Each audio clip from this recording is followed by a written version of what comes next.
अस्सलाम वालेकुम। कैसे हैं आप सब? उम्मीद करती हूँ सब खैरियत से होंगे। मेरी दुआ है कि अल्लाह पाक सबको अपने हिफ्ज़ व अमान में रखे, मुसीबतों और परेशानियों से महफूज रखें। आमीन सुम आमीन। एक नया दिन, एक नई उम्मीद और एक नए व्लॉग के साथ हाजिर हूँ। आजकल मौसम जो है ये बहुत मज़ेदार है, क्योंकि सर्दी तो है ही है, पर जब धूप लगती है तो गर्मी लगना शुरू हो जाती है और कभी बारिश बरसना शुरू हो जाती है और कभी खुश्क मौसम हो जाता है और कभी कभार बारिश जब होती है तो उसके साथ ओले पड़ना शुरू हो जाती हैं। अच्छा, सर्दी जो है कभी बढ़ जाती है, कभी जब धूप लगती है तो गर्मी हो जाती है, पर सर्दी जो है ना ये थोड़ी बर्दाश्त मज़ेदार वाली है। और बस ऐसी सर्दी में दिल करता है कि कुछ मज़ेदार से खाने हों और कुछ चाय हो, कुछ कॉफ़ी हो, इसको एंजॉय किया जाए। तो मैं भी फिर कॉफ़ी को एंजॉय कर रही थी। मैंने भी सोचा कि मैं भी मौसम को एंजॉय करूं। और ज़ाहिर है जब सर्दी हो तो फिर तरह तरह के पकवान भी बनाए जाते हैं। और जब इस तरह का मौसम हो कि कभी बारिश हो जाए, कभी धूप हो जाए और कभी ओले पड़ना शुरू हो जाए, तो फिर दिल करता है कि मज़ेदार से खाने जो है ना वो बनाए जाएं और खूब इंजॉय किया जाए। तो फिर मैं भी किचन में आ गई और जल्दी जल्दी से खाने बनाए और घर वालों को फिर एक अच्छी सी ट्रीट दे दी कि आप आएँ और खाना खाएं। अच्छा जी, यहाँ पर ये जो है सैलेड में काट रही थी और इसमें बीट रूट जो है ये मैं ज़रूर काटती हूँ, क्योंकि ये जिगर के लिए बहुत अच्छी है और पता नहीं वैसे भी आजकल क्या है, ये मुझे बहुत अच्छा लगता है और मैं सैलेड में ज़रूर इसको डालती हूँ। इसके बाद जब बिरयानी बनी हो और साथ में रायता जो है ये बहुत ज़रूरी होता है। तो मतलब जो रायता है अगर पुदीने का बना हो तो चार चांद लग जाते हैं बिरयानी का। तो मैंने भी फिर रायता तैयार कर लिया और रायते में ये है कि दही जो है अच्छी तरह से मिक्स मुलायम हुआ हो, उसके बाद फिर हम जब इसमें जो है चटनी डालते हैं पुदीने की, उसको अच्छे तरीके से मिक्स करते हैं तभी वो टेस्ट देती है। तो फिर मैंने ये रायता भी बना लिया और इसको अच्छे तरीके से मिक्स कर लिया। फिर स्टेप बाय स्टेप जो खाना था वो बाउल में डाला और डाइनिंग टेबल सेट किया और सब हम डाइनिंग टेबल पे बैठ कर खाना एंजॉय कर रहे थे। अच्छा जी, जैसे कि सबको पता है कि रमज़ान की आमद आमद है। जब जब दिन गुजर रहे हैं रमज़ान करीम करीब आता जा रहा है। बस फिर मैं भी सोच रही थी कि मैं भी इसकी जो है रमज़ान की प्रिपरेशन स्टार्ट कर दूं, जिसमें मैंने सबसे पहले अपने घर को साफ़ करना है, नीट एंड क्लीन करना है, क्योंकि रमज़ान में ये जाले उतारना, दीवारें साफ़ करना ये थोड़ा मुझे मुश्किल लगता है और अगर हम ये काम रमज़ान में करेंगे तो इबादत के लिए टाइम नहीं मिलेगा।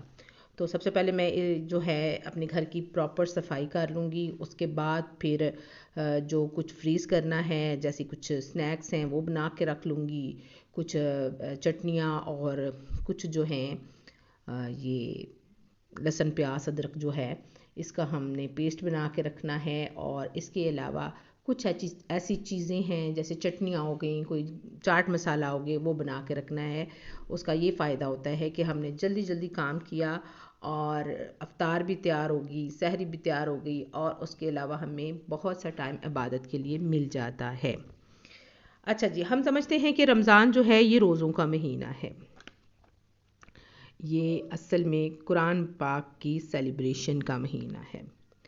अच्छा, इस महीने में आप सल्लल्लाहु अलैहि वसल्लम सब सहाबा इकराम को जमा करते और रमज़ान की तैयारी करवाते और एक दूसरे को रमज़ानुल मुबारक की मुबारक भी देते थे। इसलिए हमें भी एक दूसरे को रमज़ान की मुबारक ज़रूर देना चाहिए, क्योंकि ये सुन्नत है। मुबारक का मतलब है बरकत वाला। अच्छा, रमज़ानुल करीम में रहमतें बरकतें अल्लाह ताला की ऐसे बरसती हैं जैसे बारिश, और बारिश से तो हर कोई फ़ायदा उठाता है। तो इसी तरह इन रहमतों और बरकतों से हम भी फ़ायदा उठा सकते हैं रमज़ानुल करीम में, ज़्यादा से ज़्यादा इबादत करके।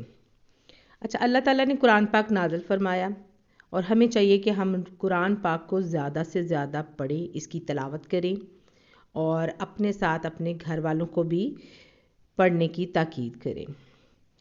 अच्छा, रमज़ानुल मुबारक में अफ्तारी और सहरी का भी बड़ा सवाब है, ये भी इबादत में आता है। और वो औरतें जो घर में सहरी और अफ्तारी का सामान तैयार करती हैं उनको भी इसका अजर व सवाब मिलता है, और इसका अजर व सवाब बहुत ज़्यादा है। अच्छा, इसके साथ साथ फ़र्ज़ी इबादत तो होती है, और इसके साथ साथ कुरान पाक की तिलावत ज़्यादा से ज़्यादा की जाए तो भी इसका अजर व सवाब बहुत ज़्यादा है। अच्छा जी, इसके बाद अपने इर्द गिर्द के माहौल में देखें कि अगर कोई अफ्तार किसी की करवा दें, किसी की सहरी करवा दें, तो इसका भी अजर सवाब बहुत ज़्यादा है।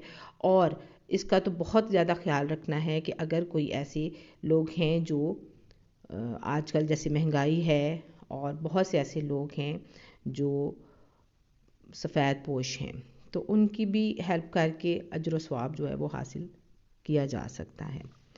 तो बस इस चीज़ का भी बड़ा ख्याल है, और मुझे कहना नहीं आ रहा मैं जो कहना चाह रही हूँ, मेरे अल्फाज जो है ज़ुबान थोड़ी लड़खड़ा रही है, बस इसको ऐसे ही मैं बोलूँगी। अच्छा जी, इसके अलावा फिर अब कुछ जो रमज़ान की चीज़ें हैं, क्योंकि मैं भी चाह रही हूँ कि मैं इबादत जो है वो बेहतरीन तरीके से कर सकूँ, तो यही सोच रही थी कि कहाँ से स्टार्ट किया जाए। तो फिर यही था कि पहले मैंने यही सोचा कि घर की सफाई जो है ना वो पहले की जाए, उसके बाद फिर जो स्नैक्स वगैरह है वो बनाए जाएं, और उसके बाद जो रमज़ान की तैयारी है वो जब अभी क्योंकि 2-4 दिन हैं तो इसमें ये मुकम्मल हो जाएगी। अच्छा, आज बड़ी अच्छी धूप लगी हुई थी, और ज़ाहिर है फिर जब सर्दी हो तो फिर धूप काफ़ी अच्छी लगती है, तो फिर मैं भी लेकर बच्चों को गार्डन में आ गई। यहाँ पर मेरी कैट भी थी और बच्चे भी, तो हमने काफ़ी धूप को एंजॉय किया, और उसके बाद फिर हम घर का रुख किया हम लोगों ने। और फिर ये उससे अगले दिन का नाश्ता तैयार हो रहा है, और नाश्ते में ज़ाहिर है पराठे तैयार हो रहे हैं। और क्योंकि आजकल बच्चे जो हैं वो घर में ही हैं, एग्ज़ाम्स हो चुके हैं इनके और ये फ्री हैं घर में, तो फिर यही है कि जब सुबह सुबह ऐसे हैवी नाश्ता करवा दिया जाए तो फिर दिन अच्छा गुजर जाता है। तो फिर मेरी कोशिश होती है कि मैं जब बच्चे घर होते हैं तो इनको थोड़ा हैवी नाश्ता बना के दूं, और मेरे बच्चे थोड़ा ऑमलेट जो है वो बहुत पसंद करते हैं जो हरी प्याज वाला होता है। तो फिर मैं हरी प्याज काट ली थी, इसमें फिर नमक मिर्ची हस्बे जायका डाल के इसमें, और फिर इसमें अंडे डाल के फिर इसको अच्छे तरीके से मिक्स कर लिया था, फेंट लिया था। फेंटने के बाद क्या किया था, इसको फ्राई कर लिया था। ज़ाहिर है ऑमलेट जो है ना वो अच्छा बना हो, अच्छे पराठे बने हो, साथ चाय का अपना मज़ा हो, तो मतलब अच्छी चाय बनी हो तो फिर नाश्ता जो है ना वो अच्छा तो लगता ही है। अच्छा, और इसके अलावा मेरे घर में पराठे जो है ना वो बड़ी खुशी से खाए जाते हैं, और सर्दियों में तो मेरा अपना भी दिल होता है कि बस मज़ेदार से पराठे हों, अचार हो, साथ ऑमलेट हो, और हैवी सा नाश्ता हो। तो बस फिर जब नाश्ता पेट भर के किया हो ना, तो फिर समझ आती है कि घर में कौन कौन से काम करने हैं, वो सारे काम नज़र आ रहे होते हैं, ये भी निपटा लूँ, ये भी निपटा लूँ, ये काम भी कर लूँ, शॉपिंग रह गई। तो फिर ये नाश्ता जो है ना ये बहुत ज़रूरी है। तो ये बस एक बड़ी अच्छी मैंने आपके साथ ये बात शेयर की है कि नाश्ता अच्छा हो तो फिर सारा दिन भी अच्छा गुज़रता है। अच्छा जी, यहाँ मैंने ऑयल डाल लिया, ऑयल डालने के बाद इस पे मैंने ये अंडा डाल दिया जिसमें हरी प्याज डाली हुई थी, नमक मिर्ची। अब इसको अच्छे तरीके से फैला लेंगे और इतनी देर तक पकाएंगे कि ये नीचे से ब्राउन हो जाए। ये देखें कितना अच्छा पक रहा है, और यहाँ पर ये नीचे से काफ़ी हद तक ब्राउन हो गया। अब फिर इसकी साइड जो है ना ये भी चेंज कर लेंगे, और जब साइड चेंज करेंगे तो थोड़ी देर के बाद ऑमलेट तैयार है। ये देखें कितना अच्छा ब्राउन कलर हो गया। अब हम इसको टर्न कर लेंगे, टर्न करने के बाद इसको थोड़ी देर पकाएंगे तो ये ऑमलेट तैयार है। अच्छा, ये जब तैयार हो गया नाश्ता तो फिर मैं बच्चों को लेके डाइनिंग टेबल पे बैठी और सबके साथ मिलकर नाश्ता किया।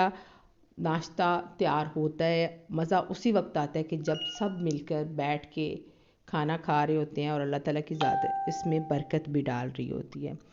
और जब मिल के बैठ के खाना खाते हैं तो अल्लाह ताला की ज़ात ज़ाहिर बरकत डालती है। यहाँ पर ये हमारा ऑमलेट जो है ये तैयार हो चुका है, और ये देखें काफ़ी ये नीचे से भी ब्राउन हो गया है, और ये बड़ा अच्छा फ्लफ़ी सा नरम सा मज़ेदार सा ऑमलेट तैयार है। अब मैं इसको प्लेट में डालूँगी और फिर डाइनिंग टेबल पर हम लोग चले जाएंगे।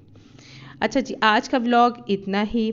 इंशाल्लाह नेक्स्ट व्लॉग में मुलाकात होगी। अपनी दुआओं में शामिल रखिएगा, सब्सक्राइब और लाइक ज़रूर करिएगा, और कमेंट करके बताइएगा कि आपको मेरी वीडियोस कैसी लगती हैं। ओके जी, अल्लाह हाफिज़।